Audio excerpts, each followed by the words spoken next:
বিসমিল্লাহির রহমানির রহিম। আসসালামু আলাইকুম। নিয়ে আসলাম নতুন আরেকটি রেসিপি আপনাদের জন্য। এখানে দেখতে পাচ্ছেন গরুর মাংস।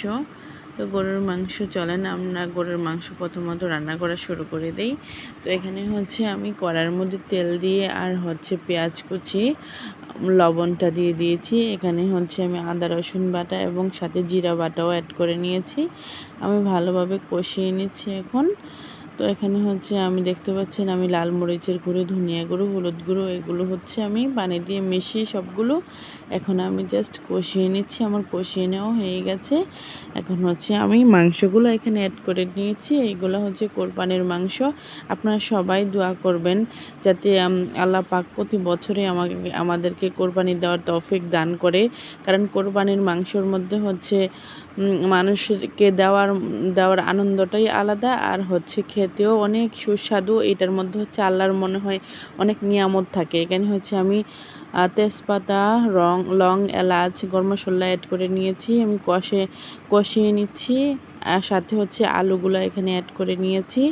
দেখতে পাচ্ছেন যে আলু হচ্ছে আমার হাজব্যান্ড খেতে খুবই পছন্দ করে, যার জন্য আলু দেওয়া। ও হচ্ছে আলুটা স্পেশালি মাংসের ভিতরে আলু খেতে খুব পছন্দ করে। এখন আমি কষিয়ে নিয়েছি। এখন হচ্ছে আমি দ্বিতীয়বার আবার পানি অ্যাড করে নিয়েছি ঝোলের জন্য।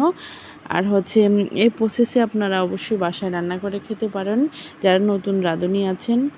তো আমি হচ্ছে এখন আলহামদুলিল্লাহ আমার রান্না খেয়ে আমার হাজব্যান্ড এখন খুবই প্রশংসা করে, যার জন্য আমার খুব ভালো লাগে। আর ভাইয়ারা হচ্ছে অবশ্যই ভাবিদের সাথে রান্না ভালো হয়নি এই কথা বলবেন না, বলবেন যে খুবই স্বাদ হয়েছে, দেখবেন চেষ্টা করে আরও ভালো করবে রান্না।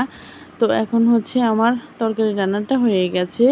এই যে দেখেন, দেখতে খুবই চমৎকার লাগছে, রান্নাটা হয়ে গেছে।